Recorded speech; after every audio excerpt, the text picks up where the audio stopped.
আসসালামু আলাইকুম। সরুফ ফাস্ট এটা ইন্দোনেশিয়ার এমন এক কালো জাদু যা যে ব্যক্তির উপর করা হয় সে 40 দিন ধরে দুনিয়াতেই জাহান্নামের কষ্ট ভোগ করে মৃত্যুবরণ করে।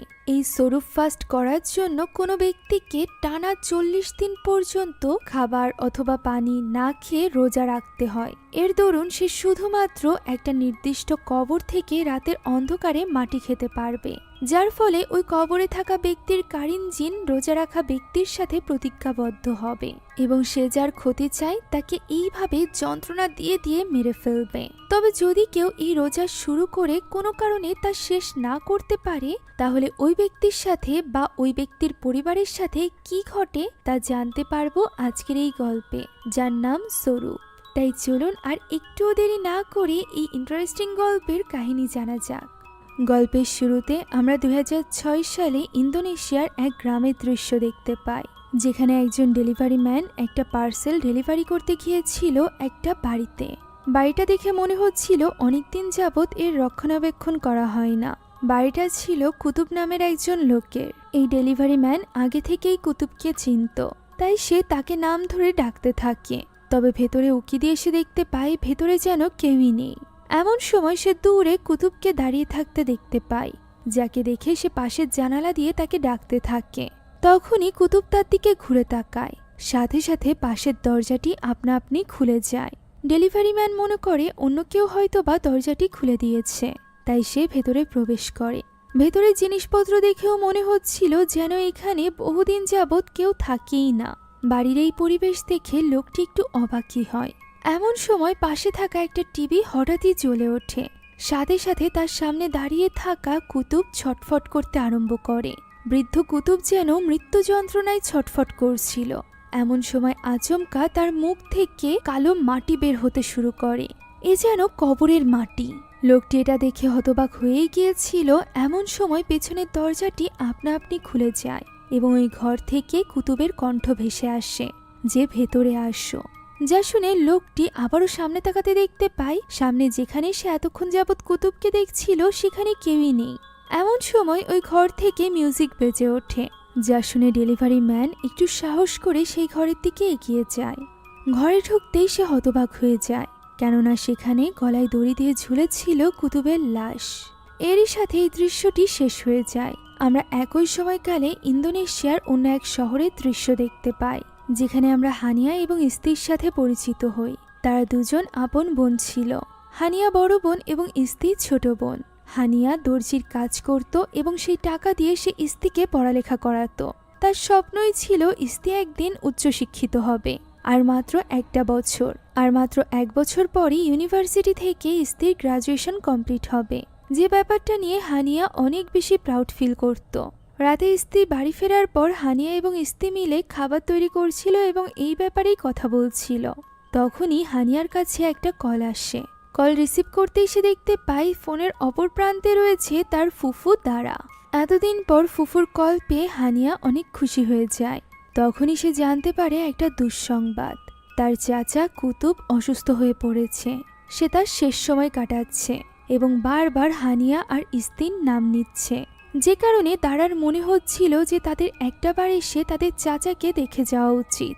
তবে কোনো এক অজানা ভয়ে হানিয়া এখানে হ্যাঁ না কিছুই বলতে পারে না, যেন ওই বাড়িতে যাওয়ার ব্যাপারে তার মধ্যে অনেক কনফিউশন ছিল। এখন ফোন রাখতেই আমরা শুনতে পাই যে সত্যি কুতুব তখনও পর্যন্ত এক নাগারে হানিয়া এবং ইস্তির নাম ধরে ডাকছিল। তবে অদ্ভুত ব্যাপার হলো, গল্পের শুরুতেই তো আমরা দেখলাম ডেলিভারি ম্যান কুতুবের লাশ ঝুলে থাকতে দেখেছিল, তাহলে এখনো কিভাবে সে বেঁচে আছে? এইসব ব্যাপার তো ইস্তি এবং হানিয়া জানতো না। তাই তারা বাসে করে রওনা দেয় ওই গ্রামের উদ্দেশ্যে। বাসে বসে হানিয়া ওই সকল দিনগুলোর কথা মনে করতে থাকে যেগুলো সে ওই বাড়িতে কাটিয়েছিল। তাদের মাকে তারা জমের মতো ভয় পেত। তাদের মা সবসময় তাদেরকে বলতো মাগরিবের আগেই বাড়িতে ফিরে আসার জন্য। একদিন হানিয়া এবং ইস্তির দেরি হয়ে যায়। মাগরিবের আজান দিয়ে দেয় পথেই, যে ব্যাপারটা নিয়ে খুব বেশি রেগে যায় তাদের মা রোকেয়া।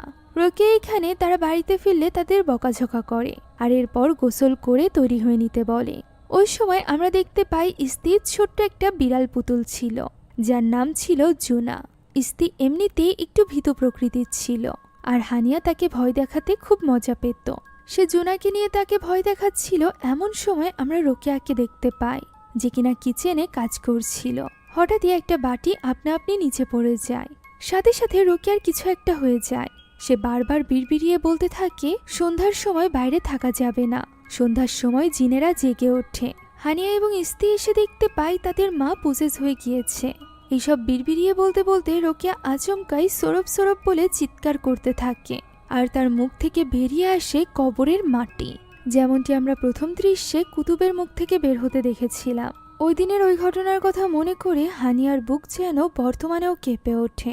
এখন এভাবেই তারা পৌঁছে গিয়েছিল ওই গ্রামের বাস স্ট্যান্ডে, যেখানে তাদের নিতে এসেছিল দারার হাজবেন্ড, অর্থাৎ তাদের ফুফা।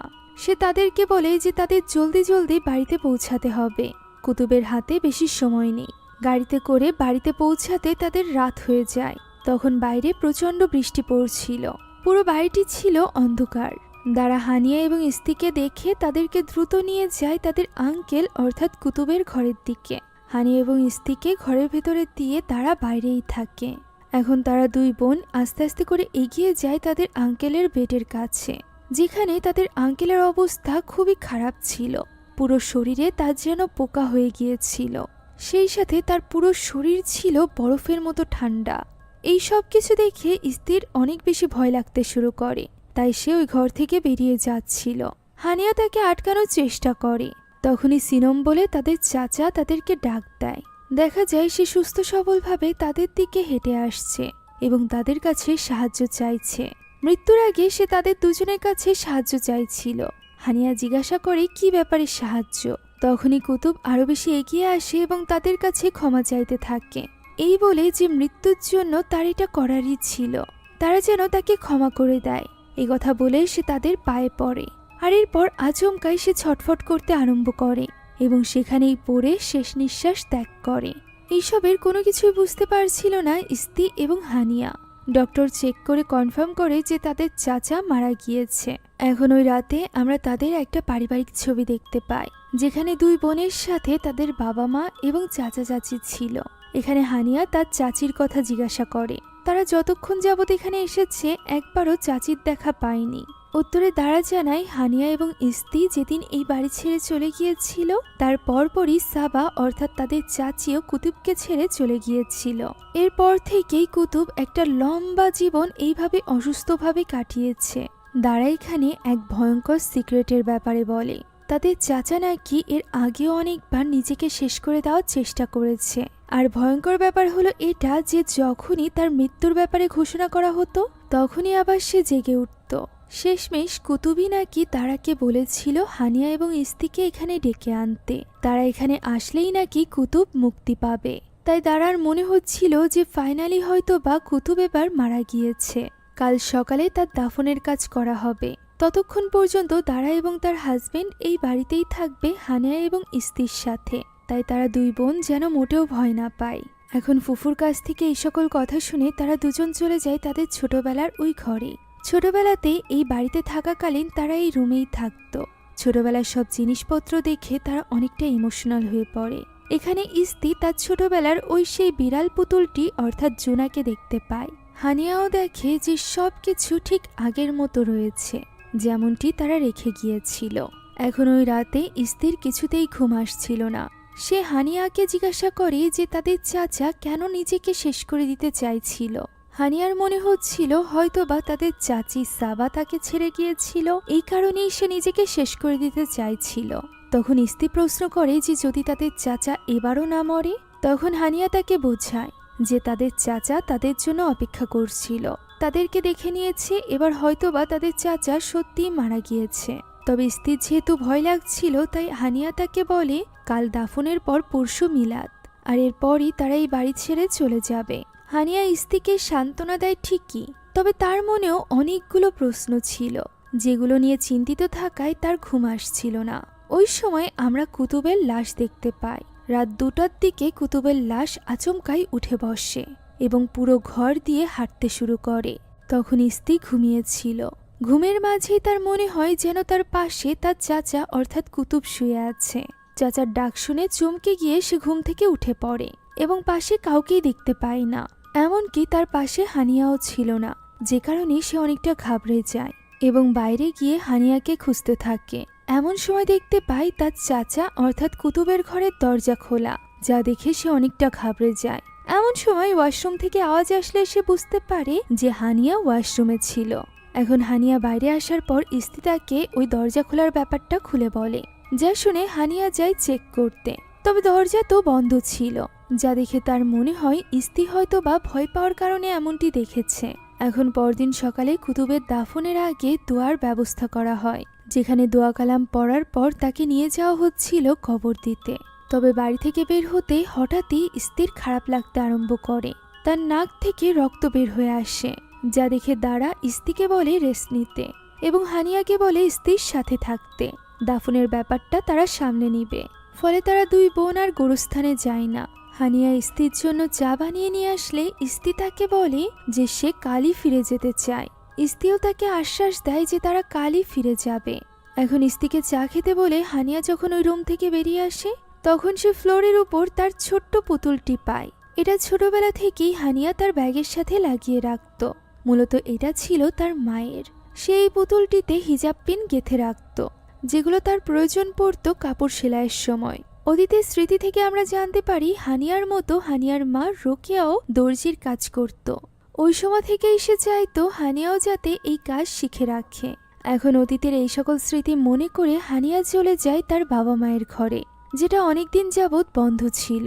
এই ঘর থেকে জানালার বাইরে সে মেন দরজার কাছে একজন বৃদ্ধাকে দেখতে পায়, যে কিনা হানিয়াকে দেখা মাত্রই সেখান থেকে চলে যায়। ব্যাপারটাকে খুব একটা গুরুত্ব না দিয়ে হানিয়া তার মায়ের ড্রেসিং টেবিলের উপরে রাখা জিনিসপত্র দেখতে আরম্ভ করে, যেখানে তার বাবা মায়ের ছবি ছিল। এটা দেখার সাথে সাথে তার মনে পড়ে যায় ওই দিনটার কথা, যেদিন তার মা প্রচণ্ড মাপের অসুস্থ হয়ে পড়েছিল। ছোট হানিয়া এবং ইস্তি তার মায়ের বিছানার কাছে যায়। তার অবস্থা দেখে মনেই হচ্ছিল না যে সে স্বাভাবিক কোনো রোগে আক্রান্ত, বরং তার অবস্থা বেশ অস্বাভাবিক ছিল। শুধুমাত্র তাকে দেখতেই অস্বাভাবিক না, তার আচরণও ছিল ভয়ানক। সে আচমকাই এদিক সেদিক ইশারা করতে থাকে, যেন সে কাউকে দেখতে পাচ্ছে, যাকে দেখতে পাচ্ছিল না হানিয়া এবং ইস্তি।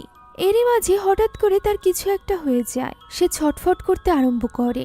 আচমকাই ওই ঘরে থাকা রেডিওটি চলতে আরম্ভ করে। হানিয়া দ্রুত গিয়ে রেডিওটি বন্ধ করার চেষ্টা করতে থাকে, তবে সেটা কিছুতেই বন্ধ হচ্ছিল না।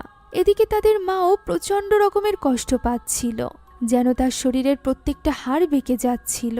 রেডিওটি কোনো মতে বন্ধ করে হানিয়া পিছে ফিরতেই দেখতে পায় তার মা বিছানায় নেই। পাশেই চাদর মুড়ি দিয়ে তার মা দাঁড়িয়ে আছে, যা দেখে দুই বোনের অবস্থা আরো খারাপ হয়ে যায়।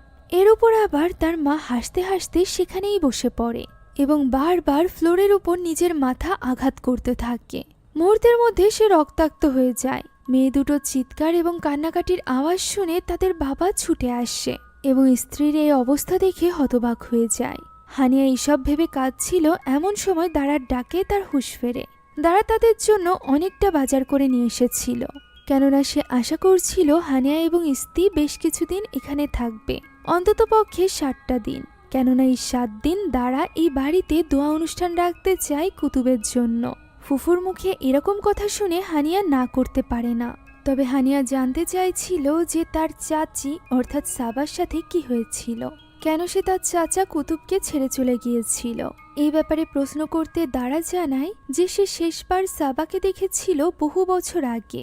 হানিয়া এবং ইস্তি এই বাড়ি ছেড়ে চলে যাওয়ার পরপরই সাবা প্রচণ্ড রকমের অসুস্থ হয়ে পড়ে, ঠিক রোকেয়ার মতো করে, অর্থাৎ হানিয়ার মায়ের মতো করে। তার দেখাশোনা কুতুব এবং দাঁড়া মিলে করত। যদিও কুতুব দাঁড়াকে নিষেধ করেছিল সাবার ঘরে যেতে। দাঁড়া খাবার নিয়ে সাবার ঘরে যায় এবং তাকে ডাকতে থাকে খাবার খাওয়ার জন্য। এমন সময় পিছ থেকে যেন সাবা তাকে ডাক দেয়, তবে সেখানে তো কেউই ছিল না, যা দেখে বিছানার দিকে ফিরতেই সে দেখতে পায় সেখানে তো সাবা নেই। আবারও পেছন থেকে ডাক শোনা যায়। ওইখানেই এবার সাবা দাঁড়িয়েছিল এবং দাঁড়ার কাছে পানি পান করতে চাইছিল। তবে তার অবস্থা দেখে দাঁড়া তো নিজেই ভয় পেয়ে গিয়েছিল। সাবা তার কাছে এগিয়ে আসে এবং তাকে ভয় পেতে নিষেধ করে। এমন সময় তার কিছু একটা হয়ে যায়। সে ছটফট করতে করতে মাটিতে বসে পড়ে এবং উপরের দিকে তাকাতেই দেখা যায় তার পুরো চোখ সাদা হয়ে গিয়েছিল। এই দৃশ্য দেখে দাঁড়া অনেক বেশি ভয় পেয়ে যায়। সিচুয়েশন এসে সামলায় কুতুব। কুতুব এখানে দাঁড়ার উপর অনেক চিৎকার চেঁচামেচি করে যে সে নিষেধ করা সত্ত্বেও সাবার ঘরে কেন গেল। রাগের মাথায় কুতুব তাকে বাড়ি থেকে বের হয়ে যেতে বলে। দারাও ওই দিন অনেক কষ্ট পায় এবং বাড়ি থেকে বেরিয়ে যায়। ওই দিনই সে সাবাকে শেষবারের মতো দেখেছিল। এর বেশ কিছুদিন পর হঠাৎই কুতুব একদিন তাকে ফোন করে জানায় সাবা তাকে ছেড়ে চলে গিয়েছে। সাবার এই অসুস্থতার কথা জেনে হানিয়া অবাক হয়ে যায় এবং বলে প্রথমে তার মা, এরপর তার বাবা, তারপর সাবা এবং শেষমেশ কুতুব একই রকম কষ্ট সহ্য করে তারা মারা গিয়েছে। এই পরিবারে আসলে সমস্যাটা কি? তখন দারা তাকে এসব নিয়ে চিন্তা করতে নিষেধ করে। সে এবং ইস্তি যে সুস্থ আছে এই ব্যাপারটা নিয়ে আল্লাহর কাছে শুকরিয়া আদায় করতে বলে। কথা বলে সে তাদের কাছ থেকে বিদায় জানিয়ে চলে যায়। ইস্তি চাইছিল না তার ফুফু তাদেরকে এইভাবে একা রেখে যাক, তবে হানিয়া তাকে বোঝায় যে এই বাড়িটি তাদের। এখন থেকে এই বাড়ির মালিক তারা দুজনই, তাই তাদের দুজনকেই এই বাড়ির দায়িত্ব নিতে হবে। এখন ওই রাতে নামাজ কমপ্লিট করা মাত্রই ইস্তির পেছনে থাকা জানলাটি আপনা আপনি খুলে যায়। ইস্তি সেদিকে এগিয়ে যেতেই বাইরে কুতুবকে দেখতে পায়। এমন সময় পেছন থেকে হানিয়া চলে আসে, ফলে ইস্তি আরো বেশি ঘাবড়ে যায়। তার মনে হচ্ছিল কুতুব এবারও মারা যায়নি। যে ব্যাপারে বললে হানিয়া মনে করে সে হয়তো বা মন গড়া কোনো কিছু বলছে। তখন ইস্তি ব্যাগ গোছাতে শুরু করে। হানিয়া জিজ্ঞাসা করে সে কোথায় যাচ্ছে। ইস্তি বলে হানিয়াই তো তাকে প্রমিস করেছিল যে কাল তারা বাড়ি ফিরে যাবে। তখন হানিয়া তাকে 7 দিনের রিচুয়ালের ব্যাপারে জানায়, যে 7 দিন ধরে দোয়া অনুষ্ঠান চলবে আঙ্কেল কুতুবের। আর এই সময়ে সে দারাকে একা ছেড়ে যেতে চাইছিল না। যে ব্যাপারটা শোনার পর ইস্তি আর কোনো কিছু বলতে পারে না। রুম থেকে বের হতেই হানিয়া দেখতে পায় বাইরের জানালা খোলা, যেটা আটকাতে যাওয়ার সময় আমরা তার পাশেই কুতুবকে দেখতে পাই। এখন হানিয়া জানালাটা আটকানোর সময় দেখতে পায় বাইরে টেবিলের ওপর তার ওই ছোট্ট পুতুলটি রয়েছে, যা দেখে সে একটু অবাক হয়। তাই তো জানালা আটকে সে বাইরে যায় পুতুলটি নিতে। ওই সময় আমরা ঘরের ভেতর থেকে কুতুবকে হেঁটে যেতে দেখতে পাই, যে ব্যাপারে অনুভব করতে পারে হানিয়া। তবে সেদিকে ফিরে তাকাতেই সে কাউকেই দেখতে পায় না। তাই তো সে আর বাইরে না থেকে ঘরের ভেতরে চলে আসে। তখনই তার পেছনে আমরা কুতুবকে দেখতে পাই এবং হঠাৎই সে পরিণত হয় ইস্তিতে। ইস্তি সেখানে হতবাক হয়ে দাঁড়িয়েছিল। হানিয়া তাকে খাওয়ার জন্য ডাকতে থাকে, তবে সে কোনো সাড়া দিচ্ছিল না, যা দেখে হানিয়া একটু অবাক হয়। এখন এখান থেকে দৃশ্য পরিবর্তিত হয় এবং মাঝরাতের দৃশ্য আমরা দেখতে পাই, যখন ইস্তি এবং হানিয়া ঘুমিয়েছিল। তখন হঠাৎই তাদের ঘরের দরজা আপনা আপনি খুলে যায়, যার শব্দে ঘুম ভেঙে যায় ইস্তির। সে দেখতে পায় কুতুবের এক ভয়ানক রূপ আস্তে আস্তে করে তাদের বেডের কাছে আসছে এবং মাথা তুলে বারবার তাকে দেখছে। সে যেন নড়তে পারছিল না ভয়ে। পর মুহূর্তে ওই ভয়ানক আত্মা কাঁথার মধ্যে ঢুকে পড়ে, তবে ভেতর থেকে কাউকেই দেখা যাচ্ছিল না। আচমকা ওই ভয়ানক শক্তিটি তাকে টেনে নিয়ে যায় কাঁথার মধ্যে, যেখানে সে নিজের সামনে তার চাচা অর্থাৎ কুতুবকে দেখতে পায়, যে কিনা তাকে সিনোম নামে ডাক দেয়। যা দেখে সে ভয় পেয়ে যায় এবং তার ঘুম ভেঙে যায়। অর্থাৎ এতক্ষণ যাবৎ সে স্বপ্ন দেখছিল। তবে অবাক করা বিষয় হলো দরজাটি তখনও খোলা ছিল। পরদিন আমরা হানিয়াকে দেখতে পাই, যে কিনা তার বাবা মায়ের ঘরটি পরিষ্কার করতে গিয়েছিল। সেখানকার একটা ড্রয়ারের ভেতরে সে কাপড়ে পেঁচানো একটা বস্তু দেখতে পায়। তার মনে পড়ে যায় তার বাবার যখন অ্যাক্সিডেন্টের ফলে মৃত্যু হয়েছিল, তখন পুলিশ ওই স্থান থেকে এই বস্তুটি উদ্ধার করে এনে তার ফুফু অর্থাৎ দারার হাতে দিয়েছিল। এখন দৃশ্য বর্তমানে আসে এবং আমরা ইস্তিকে তাদের ঘরে বসা অবস্থায় দেখতে পাই। হঠাৎ করেই তার নাক থেকে কালো কালারের রক্ত বের হতে শুরু হয়। সেটা দেখে অনেকটা ঘাবড়ে গিয়েছিল। এমন সময় সে তার ছোটবেলার ওই বিড়াল পুতুলটিকে দেখতে পায়, যেটা কিনা আপনা আপনি একা একা চলছিল। যা দেখে সে অনেক বেশি ভয় পেয়ে যায়। সাথে সাথে তার কিছু একটা হয়ে যায়। সে ছটফট করতে আরম্ভ করে। সে যেন হানিয়াকেও ডাকতে পারছিল না। আর এভাবেই ওই দিনটা কেটে যায়। সন্ধ্যার সময় আমরা হানিয়াকে দেখতে পাই, যে কিনা রাতের খাবার প্রস্তুত করছিল। তখনই সে অনুভব করতে পারে তার পিছ থেকে কেউ হেঁটে গিয়েছে। তবে সেদিকে লক্ষ্য করতেই সেখানে কেউ ছিল না। কিছু সময়ের মধ্যেই সেখানে আসে ইস্তি। ইস্তি হানিয়াকে বলে আজকের রান্না সে করবে। হানিয়া যেন রেস্ট করে।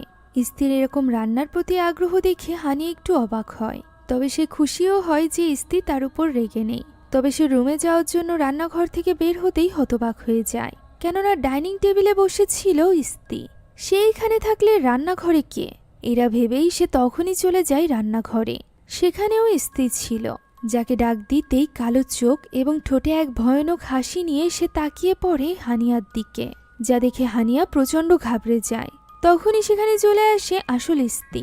পরক্ষণেই ওই ভয়ানক ইস্তি গায়েব হয়ে যায়। এই ঘটনায় হানিয়া অনেক বেশি ঘাবড়ে গিয়েছিল। তাই সে ওয়াশরুমে গিয়ে হাত মুখ ধুচ্ছিল। এদিকে ড্রয়িং রুমে বসেছিল ইস্তি, যাকে আবারও কুতুব সিনম বলে ডাক দেয়। পেছনের দরজাটিও আপনা আপনি খুলে যায়। ইস্তি যেন কিছু একটা হয়ে গিয়েছিল। অন্যদিকে হানিয়া যখন ওয়াশরুম থেকে বের হচ্ছিল তখনও বাথট্যাব থেকে কুতুবের ডাক শোনা যায়। সে বাথট্যাবের ভেতরে কুতুবের ভয়ানক রূপ দেখে অনেক বেশি ঘাবড়ে যায়। তাই তো সে তখনই ওয়াশরুম থেকে বের হয়ে ইস্তিকে ডাকতে থাকে রেডি হয়ে নেওয়ার জন্য। সে তখনই ইস্তিকে নিয়ে এই বাড়ি থেকে বেরিয়ে যেতে চাইছিল, তবে ইস্তি তো কোথাও ছিল না।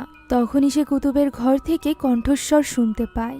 কান লাগাতেই সে শুনতে পায় কুতুব ইস্তির সাথে কথা বলছে, যেখানে ইস্তি তার চাচার কাজ চাপছিল।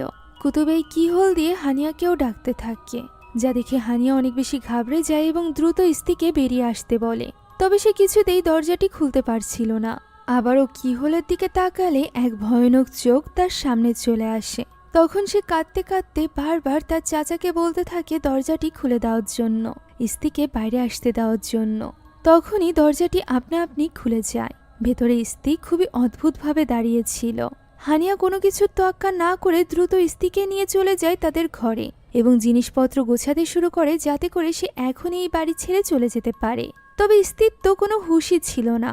তাকে নিয়ে সে যখনই বাড়ি থেকে বেরিয়ে যায় তখনই আচমকা তার প্রচণ্ড মাথায় যন্ত্রণা হতে শুরু করে। যন্ত্রণায় হানিয়ার নাক থেকে রক্ত বের হচ্ছিল। সে কোনো কিছু ঠিক করতে পারছিল না। তখনই পোজেস হয়ে যাওয়া ইস্তি বলতে শুরু করে 40 দিন। পর মুহূর্তেই সে গায়েব হয়ে যায়। তখনও হানিয়ার মাথায় যন্ত্রণা করছিল। আবারও ইস্তি তার সামনে চলে আসে, যার 2 চোখ পুরোপুরিভাবে কালো ছিল এবং সে আবারও 40 দিন বলেই চলেছিল। এক পর্যায়ে ইস্তির ভেতরে থাকা ওই জিন বলে যে 40 দিন পর্যন্ত সে তাদের সাথেই থাকবে। এদিকে মাথার যন্ত্রণায় হানিয়া ছটফট করতে করতে সেখানেই অজ্ঞান হয়ে পড়ে। মাঝে মাঝে যেটুকু সময় তার জ্ঞান ফেরে সে নিজের সামনে স্বাভাবিক ইস্তিকে দেখতে পায়, যে কিনা তার কি হয়েছে তাই জিজ্ঞাসা করছিল। এভাবেই ওই রাতটা কেটে যায়। এতক্ষণে হানিয়া এটুকু তো বুঝতে পেরেছিল যে ওই শক্তি অর্থাৎ তাদের চাচার আত্মা কোনোভাবেই তাদেরকে এই বাড়ি থেকে বের হতে দিবে না। কেননা কুতুবের দাফনের সময় তারা যখন কবরস্থানে যেতে চাইছিল তখনও ইস্তি অসুস্থ হয়ে পড়েছিল। ঠিক একইভাবে গতরাতে হানিয়া যখন এই বাড়ি থেকে চলে যাচ্ছিল তখন সেও অসুস্থ হয়ে পড়েছিল। আর সব থেকে বড় কথা হলো কুতুব মারা যাওয়ার সময় কেন বারবার তাদেরকে এই বাড়িতে আসতে বলছিল, তাদের কাছে কেন ক্ষমা চেয়েছিল মারা যাওয়ার আগে। তাদের মনে হচ্ছিল কুতুবের কোনো উদ্দেশ্য আছে। তাই তো তারা 2 বোন মিলে কুতুবের ঘরে তল্লাশি চালায়, যেখানে হানিয়া আলমারির উপরে একটা কাঠের বক্স দেখতে পায়, যেটা খুলতেই এর ভেতরে ছিল লাল কভারের একটা বই। বইটি ছিল শয়তানের উদ্দেশ্যে নিজের আত্মা বিক্রি করে কালো জাদু করার বই। এখানে বিভিন্ন রকম জিনের ব্যাপারে বলা ছিল, সেই সাথে বিভিন্ন রিচুয়ালের ব্যাপারে। এখানে সরুফ ফাস্ট নামের একটা রিচুয়ালের পেজে হানিয়া তার পুরো পরিবারের ছবি দেখতে পায়, যেখানে তাদের বাবা মায়ের সাথে ছিল তারা 2 বোন। এই ছবির পেছনে কিছু কথা লেখা ছিল, যেখানে কেউ একজন লিখেছিল যে সে সরুফ ফাস্ট শুরু করছে, যাতে করে এই ছবিতে থাকা প্রত্যেকে মৃত্যুর আগ পর্যন্ত প্রচণ্ড যন্ত্রণা পেতে পেতে মারা যায়। এখানে এই রিচুয়াল ডিটেলসে বলা ছিল যে যদি কেউ কাউকে ঘৃণা করে এবং চায় ওই ব্যক্তির সাথে ভয়ানক কিছু হোক, তাহলে সে যেন এই সরুফ ফাস্ট রাখে, যে ফাস্টের দরুন 40 দিন পর্যন্ত সে কোনো কিছু খেতে পারবে না, না পানি না খাবার, কোনো কিছু না। সে শুধুমাত্র খাবে একটা নির্দিষ্ট কবরের মাটি। এর ফলে ওই কবরে দাফন হওয়া ব্যক্তির কারিন জিন তার সাথে এই রিচুয়ালে যোগ হবে এবং একে একে যন্ত্রণা দিয়ে মারতে থাকবে যাদের উপর রিচুয়াল করা হয়েছিল তাদেরকে। যদি কোনোভাবে এই রিচুয়ালকারী তার 40 দিনে সরুফ ফাস্ট রাখতে ব্যর্থ হয়, তাহলে ওই জিনই তাকে টর্চার করতে আরম্ভ করবে, যা মৃত্যুর পরও থামবে না, যতদিন না পর্যন্ত তাকে ওই একই কবরে দাফন করা হচ্ছে, যে কবরের মাটি সেই ফাস্টের দরুন খেয়েছিল। ফলে এই পুরো রিচুয়ালের ব্যাপারে জানার পর হানিয়ার মনে হতে থাকে যে কুতুবি হয়তোবা তাদের পরিবারের ওপর এই রিচুয়াল করেছিল, যার দরুন তাদের বাবা মা মারা গেলেও তারা 2 বোন কোনোভাবে বেঁচে গিয়েছে। আর এই কারণেই হয়তো বা কুতুবের আত্মা কোনোভাবে শান্তি পাচ্ছিল না, তাকে মরতেও দিচ্ছিল না ওই জিন। আর এই কারণেই হয়তো বা সে ছলে কৌশলে তাদের দুজনকে এই বাড়িতে এনে ফাঁসিয়ে দিয়েছে। তাই তো হানিয়া তখনই চলে যায় দারাকে সবটা জানানোর জন্য। তবে টেলিফোনে কোনো কথাই শুনতে পারছিল না তারা। এরই মাঝে হঠাৎ করে টেলিফোনে কুতুবের কণ্ঠ শোনা যায়। যে কিনা হানিয়াকে বলে যে সে তাদের জন্য আসছে। যা শুনে হানিয়া এবং ইস্তি দুজনই ঘাবড়ে যায়। ইস্তি এত বেশি ভয় পেয়ে গিয়েছিল যে সে তখনই দৌড়ে এই বাড়ি থেকে বেরিয়ে যাওয়ার চেষ্টা করে। হানিয়া তাকে এই বৃথা চেষ্টা করতে মানা করে, তবে ইস্তি কথা শোনে না। আচমকা তারা কিছুর একটার সাথে বাড়ি খেয়ে পিছিয়ে এসে পড়ে। ইস্তি সেখানেই অজ্ঞান হয়ে যায়। হানিয়া তখনও একটু একটু হুঁশ ছিল যখন সে নিজের সামনে তার চাচি সাবাকে দেখতে পায়, যে কিনা তাকে এসে বলে যে সে চলে এসেছে, তারা যেন এখন আর চিন্তা না করে। এরপরই অজ্ঞান হয়ে যায় হানিয়াও। তার জ্ঞান ফেরে রাতে, যখন তারা দুজনই বিছানায় ঘুমিয়েছিল। ঘুম ভাঙতেই হানিয়ার মনে পড়ে যায় সাবার কথা, তাই সে ইস্তিকে নিয়ে সাবাকে খুঁজতে থাকে পুরো বাড়িতে। তারা বাড়ির বাইরে সাবাকে দেখতে পায়, তবে বাইরে যেতেই সেখানে কেউই ছিল না। আচমকা তারা জঙ্গলের ভেতর দিয়ে কুতুবকে হেঁটে আসতে দেখতে পায়। আচমকা ইস্তির অসুস্থ লাগে, তারও মুখ থেকে কবরের মাটি বের হচ্ছিল, যা দেখে সে এবং হানিয়া দুজনই হতবাক হয়ে যায়। এমনটি তারা ছোটবেলাতে তাদের মায়ের ক্ষেত্রে দেখেছিল। এর মানে কি তাদের মায়ের মতো এবার ইস্তির উপরও এই রিচুয়াল কাজ করতে আরম্ভ করেছে? তার পরিণামও কি তাদের মায়ের মতো হবে? এটা ভেবেই দুই বোন ভীষণ ভয় পেয়ে গিয়েছিল, সেই সাথে অনেকটা আবেগপ্রবণও হয়ে পড়েছিল। তারা কাঁদতে থাকে এবং প্রমিস করে যে তারা দুজন যেভাবেই হোক এই বাড়ি থেকে বেঁচে বের হবে। এখন ওই রাতে ঘড়ির কাঁটায় যখন 3টা বাজে, তখন বাইরে থেকে কুতুবের ডাক শুনে ঘুম ভেঙে যায় হানিয়ার। সে ঘুম থেকে উঠে জানালার কাছে যেতেই বাইরে কুতুবকে দেখতে পায়, যে কিনা হাওয়ায় ভাসছিল এবং বলছিল যে সে বাড়িতে ফিরে এসেছে। তখনই পেছন থেকে ইস্তি বলে ওঠে, আর মাত্র 40 দিন। পরক্ষণে হানিয়া দেখতে পায় ইস্তি তো ঘুমিয়ে আছে, সেই সাথে বাইরেও কেউ নেই। এখন এই সকল ঘটনায় তারা দুই বোন ভীষণভাবে ভয় পেয়ে গিয়েছিল। এদিকে টেলিফোনেও কারোর সাথে যোগাযোগ করা সম্ভব হচ্ছিল না, তাই তো তারা পরদিনই বাড়ির বাইরে থেকে কারোর সাহায্য চাওয়ার জন্য চিৎকার করতে থাকে। তবে এতে খুব একটা লাভ হয় না, কেউই তাদের আওয়াজ শুনতে পারে না। এদিকে ওই রাতে তাদের ফুফুও ভীষণ চিন্তিত হয়ে পড়েছিল তাদেরকে নিয়ে, কেননা বারবার কল করা সত্ত্বেও তাদের সাথে কোনোভাবে যোগাযোগ করা সম্ভব হচ্ছিল না। তাই তো তখনই সে রেডি হয়ে রওনা দেয় ওই বাড়ির উদ্দেশ্যে। এদিকে হানিয়া তখন ওই বইটি পড়ার মাধ্যমে আরও কিছু জানার চেষ্টা করছিল। ইস্তি বুঝতে পারছিল না যে তাদের চাচা কুতুব কেন তাদের উপর এই রিচুয়াল করবে। তখনই হানিয়া ওই বইয়ের ভেতরে কুতুব এবং সাবার এই বাড়ির সামনে ছবি দেখতে পায়। ফলে সে বুঝতে পারে কুতুব হয়তোবা এই বাড়িটি পাওয়ার জন্যই তাদের উপর এই কালো জাদু করেছিল। মূলত বড় ভাই হওয়ার কারণে এই বাড়িটি ছিল হানিয়ার বাবার নামে। দৃশ্য চলে যায় অতীতে। আমরা জানতে পারি হানিয়া এবং ইস্তিকে নিয়ে তার বাবা মা এই বাড়িটি বিক্রি করে দিয়ে জাকার্তায় শিফট হতে চাইছিল, যে ব্যাপারটা নিয়ে একদমই খুশি ছিল না তার চাচা কুতুব, যার ফলে কুতুব এবং হানিয়ার বাবার মধ্যে ঝামেলা চলছিল।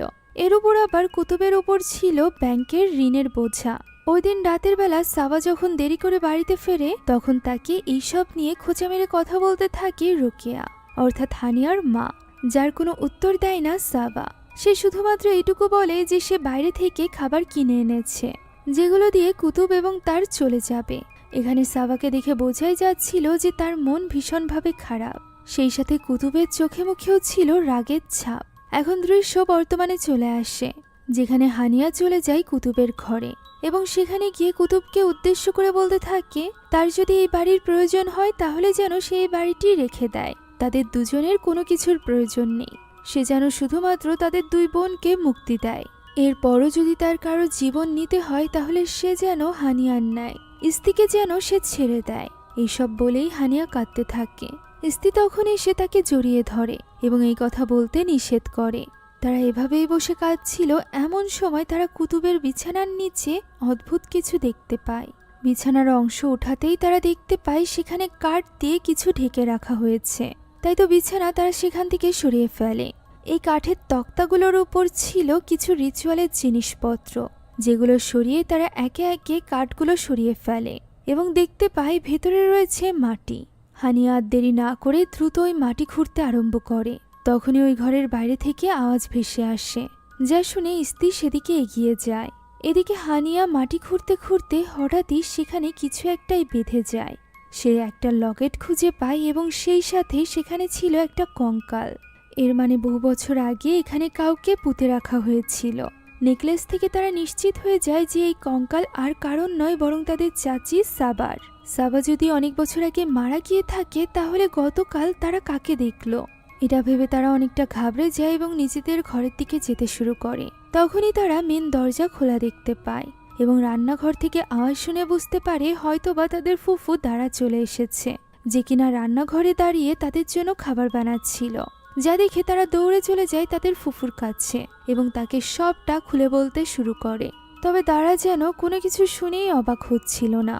হানিয়া তাকে এটাও বলে যে কুতুবই তাদের সকলের মৃত্যুর জন্য দায়ী, সে তাদের চাচি সাবাকেও খুন করেছে।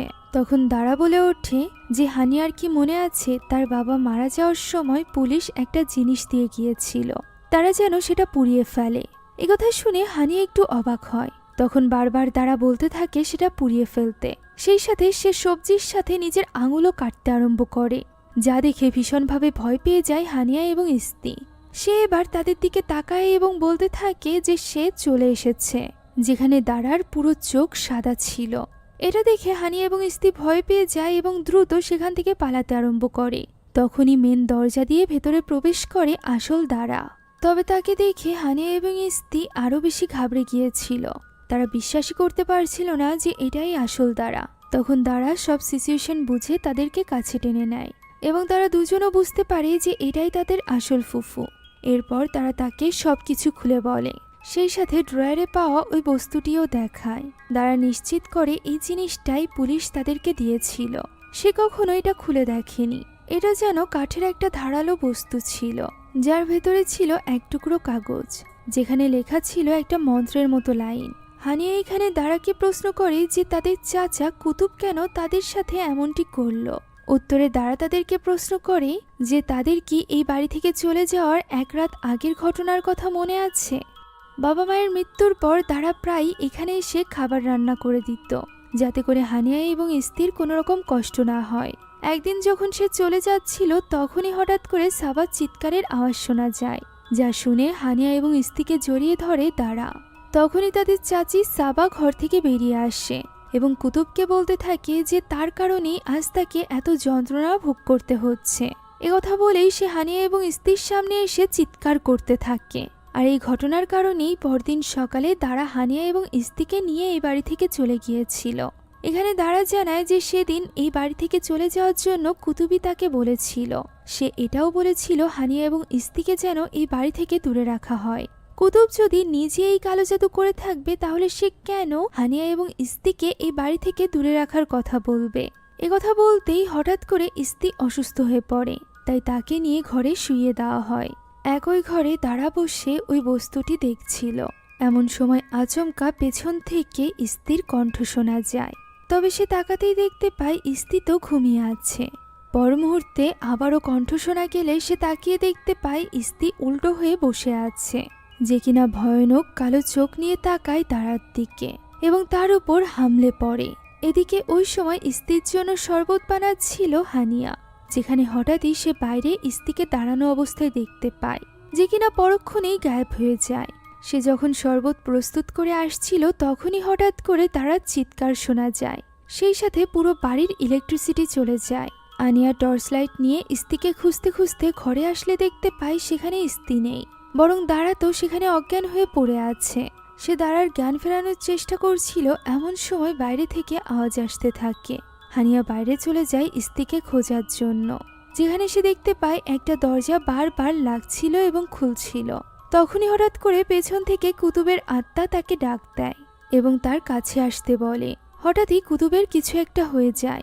সে ছটফট করতে করতে সেখানেই পড়ে যায়। তখনই পেছন থেকে সাবার এক ভয়ঙ্কর রূপ তাকে সিনম বলে ডাক দেয়। এই সিনম ডাকটা মূলত সাবা তাদেরকে দিয়েছিল। আর এখানেই খোলে এই গল্পের আসল রহস্য। সাবাই মূলত ওই রিচুয়াল অর্থাৎ সোরফ ফাস্ট করেছিল, যাতে করে হানিয়ার বাবা মা সহ হানিয়া এবং ইস্তি ছটফট করে মারা যায়। এটা জানার পর হানিয়া তাকে প্রশ্ন করে যে সে কেন এটা করেছিল। উত্তরে সাবা জানায় যে তাদের মা রোকেয়া সব সময় তাকে কথা শোনাতো, কেননা সাবার কোনো সন্তান ছিল না। সেই সাথে তারা অন্যায় করে এই বাড়ি ছাড়া করতে চেয়েছিল সাবা এবং কুতুবকে।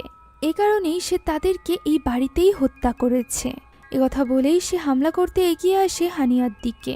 তবে পর মুহূর্তেই সে গায়েব হয়ে যায়। কিছু সময়ের মধ্যে আবারও আচমকা হানিয়ার সামনে সে চলে আসে।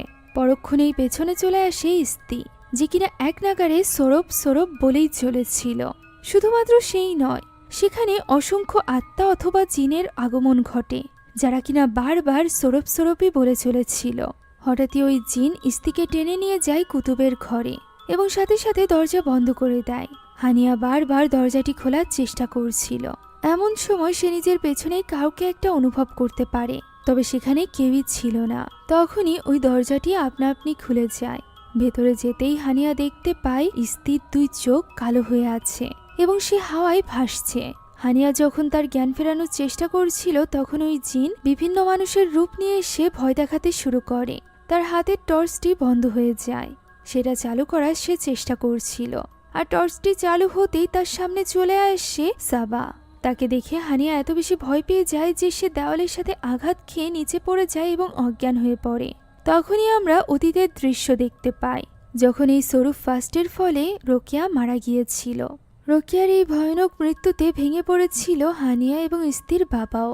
এমনই এক রাতে সে হঠাৎই সাবাকে রাতের গভীরে বাড়ির বাইরে যেতে দেখতে পায়, যাকে ফলো করতে করতে সে চলে আসে গোরস্থানে। সেখানে হারতাতি নামের এক মেয়ের কবর থেকে মাটি উঠিয়ে খেতে শুরু করে সাবা, যা দেখে হানিয়ার বাবা ভীষণ ঘাবড়ে যায় এবং সবটা বুঝতে পারে। তাই তো পরদিনই সে একজন কবিরাজের শরণাপন্ন হয়। কবিরাজ তাকে ওই কাঠের টুকরোটা দিয়েছিল, যেটা নিয়ে সে বাড়িতেই ফিরে আসছিল। তবে ফেরার সময় হঠাৎই সে সাবাকে দেখতে পায়। গাড়ি থামিয়ে পেছনে চেক করতেই সে সেখানে কাউকে দেখতে পায় না। এমন সময় তার কিছু একটা হয়ে যায়। সে ছটফট করতে থাকে এবং নিজের মাথা মারতে শুরু করে পাশের কাচে।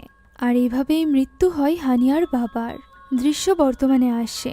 দেখা যায় দারার জ্ঞান ফিরে এসেছে এবং সে হানিয়ার কাছে এসেছে। সে এখানে হানিয়ার জ্ঞান ফেরায়। হানিয়া জ্ঞান ফিরতেই উপরে দেখতে পায় ইস্তি নেই।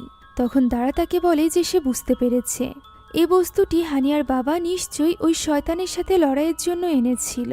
এর ভেতরে থাকা ওই লাইনগুলো আসলে কোনো এক মন্ত্র, যা বারবার তাদেরকে পড়তে হবে। একথা বলে সেই মন্ত্র একবার পড়তেই হঠাৎ করে ওই জিন তাকে টেনে নিয়ে গিয়ে আঘাত করে অজ্ঞান করে ফেলে। হানিয়া তার কাছে গিয়ে দারার জ্ঞান ফেরানোর চেষ্টা করছিল। এমন সময় ইস্তির চিৎকারের শব্দ শোনা যায়। হানি পাগলের মতো ইস্তির আওয়াজের পিছু করতে থাকে। এভাবেই পিছু করতে করতে সে চলে আসে রান্নাঘরে। সেখানে আবারও হানিয়ার মুখ থেকে কবরের মাটি পড়ছিল।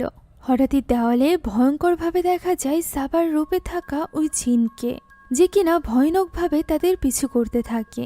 তারা দৌড়ে কিছু দূর আসার পর পিছে ঘুরে দেখতে পায় ওই জিন নেই। তারা ভয়ে ভয়ে সামনের দিকে এগোচ্ছিল। তখনই দেখা যায় সিলিংয়ের সাথে ওই জিন ঝুলে আছে, যে কিনা ভয়ানকভাবে আক্রমণ করে হানিয়া এবং ইস্তির উপর। তারা কোনো মতে পালিয়ে চলে আসে কুতুবের ঘরে। সেখানে এসে হানিয়া ইস্তিকে বলে লুকিয়ে থাকতে। সে যেন কোনোভাবে এই ঘর থেকে বাইরে বের না হয়, সেই সাথে কোনো রকম শব্দও না করে। একথা বলতেই বাইরে থেকে সাবার ডাক শোনা যায়। ইস্তিকে এক সাইডে লুকিয়ে রেখে হানিয়া লুকিয়ে পড়ে অন্য পাশে। তখনই ওই ঘরের দরজা আপনা আপনি খুলে যায়। সাবার আত্মা ঘরের ভেতরে আসে এবং নিজের কঙ্কালের দিকে তাকিয়ে বলে যে কুতুব তাকে ধোঁকা দিয়েছিল হানিয়া এবং ইস্তিকে বাঁচানোর জন্য। এ কারণেই সে নিজের সরুফ ফাস্ট কমপ্লিট করতে পারেনি, আর এর জন্যই এত বছর ধরে মৃত্যুর পরও তাকে ওই জিনের যন্ত্রণা সহ্য করতে হয়েছে। এখন সময় এসে গিয়েছে সরুফ ফাস্ট কমপ্লিট করার এবং ডিল ক্লোজ করার। একথা বলতেই পেছন থেকে টর্চ লাইট জ্বলে ওঠে। হানিয়া তার সামনে চলে আসে এবং বলে ওঠে যে সময় এসে গিয়েছে তার আত্মার জাহান্নামে যাওয়ার। একথা বলা মাত্রই সাবার আত্মা তার উপর হামলে পড়ে। তখন সে ওই কাঠের টুকরোটি সাবার ভেতরে ঢুকিয়ে দেয়। সেই সাথে ওই মন্ত্রটি বারবার পড়তে থাকে, যার ফলে সাবার গায়ে আগুন ধরে যায় এবং তার আত্মা এভাবে জ্বলতে জ্বলতে ছুটে গিয়ে পড়ে কবরের ভেতরে। ইতিমধ্যে দারার জ্ঞান ফিরে এসেছিল। সেও সেখানে চলে আসে আর হানিয়া এবং ইস্তির সাথে সাবাকে এভাবে পুড়তে দেখে। এখন দৃশ্য চলে যায় পরদিন সকালে। হানিয়া এবং ইস্তি রেডি হয়ে গিয়েছিল এখান থেকে চলে যাওয়ার জন্য। দারা এবং তার হাজবেন্ড আসতে চলেছিল তাদেরকে নিয়ে যাওয়ার জন্য। এমন সময় হঠাৎই দরজায় কেউ একজন কড়া নাড়ে। দেখা যায় সেখানে একজন বৃদ্ধা দাঁড়িয়েছিল। এই বৃদ্ধাকে আমরা এর আগেও একবার এই বাড়ির বাইরে দেখেছিলাম। সে এখানে খুবই গুরুত্বপূর্ণ একটা কথা জানানোর কথা বলে হানিয়া এবং ইস্তির বাড়ির ভেতরে প্রবেশ করে এবং তাদেরকে বলে যে এই বাড়িতে তার খুব গুরুত্বপূর্ণ একটা জিনিস রয়েছে, সেটা হলো লাল কভারওয়ালা ওই বই, যা শুনে হানিয়া এবং ইস্তি হতবাক হয়ে যায়। তখন সে বলে 40 দিনের আগে তারা এখান থেকে যেতে পারবে না। কথা বলতেই কুতুবের ঘর থেকে সাবার ডাক শোনা যায়। পর মুহূর্তেই দেখা যায় ওই বৃদ্ধা গায়েব হয়ে গিয়েছে। তাদের সামনেই জানালার পর্দা এবং দরজা আটকে যায়। সেই সাথে তারা আটকে পড়ে এই বাড়ির ভেতরে। চারিদিক থেকে সরব সরব চিৎকার ভেসে আসতে থাকে। দেখা যায় বাড়ির বাইরে থাকা দাঁড়ার গাড়ির দুই পাশে পড়ে রয়েছে দাঁড়া এবং তার হাজবেন্ডের লাশ, অর্থাৎ তারা হানিয়া এবং ইস্তিকে নিতে এসে নিজেরাই মারা পড়েছে। সেই সাথে 40 দিনের জন্য এই বাড়িতে আটকে পড়েছে হানিয়া এবং ইস্তি। এর মানে হলো সৌরভ ফার্স্টের অভিশাপ থেকে মুক্তি পাওয়া এত সহজ ছিল না। হয়তোবা গতরাতের ফাইটে তারা সাবার আত্মার থেকে মুক্তি পেলেও ওই কারিন জিনের থেকে মুক্তি পায়নি, যার কবরের মাটি খেয়ে সাবা এই রিচুয়াল করেছিল। তবে ওই বৃদ্ধা কে ছিল? সে কি হারতাতি, অর্থাৎ সাবা যার কবরের মাটি খেয়ে এই রিচুয়াল করেছিল সেই ব্যক্তি, নাকি অন্য কেউ? সেই সাথে সাবা তো এই রিচুয়াল কমপ্লিট করতে পারেনি। তাহলে হানিয়া এবং ইস্তির সাথে ওই জিন কি করতে চলেছে? এই ব্যাপারে হয়তোবা এই মুভির পরবর্তী কোনো পার্ট বের হলে আমরা জানতে পারবো। আপাতত এতগুলো প্রশ্ন আমাদের মনে রেখেই এই মুভির গল্প এখানেই শেষ হয়ে যায়। আশা করছি এই গল্পটি আপনাদের কাছে ভালো লেগেছে। যদি ভালো লেগে থাকে তাহলে একটি লাইক এবং একটি কমেন্ট করতে ভুলবেন না। সেই সাথে আপনারা যদি লাইফস্টাইল ব্লগ দেখতে পছন্দ করে থাকেন এবং আমার ব্যাপারে আরও বেশি জানতে চান, তাহলে আমাদের blog channel haunting Bangla Abu থেকে ঘুরে আসতে পারেন। সেখানে আমি ডেলি লাইভ ব্লগ আপলোড করে থাকি। চ্যানেল এবং ফেসবুক পেজের লিংক এই ভিডিওর পিন কমেন্টে পেয়ে যাবেন। Thank you so much for watching this video. আল্লাহ হাফেজ।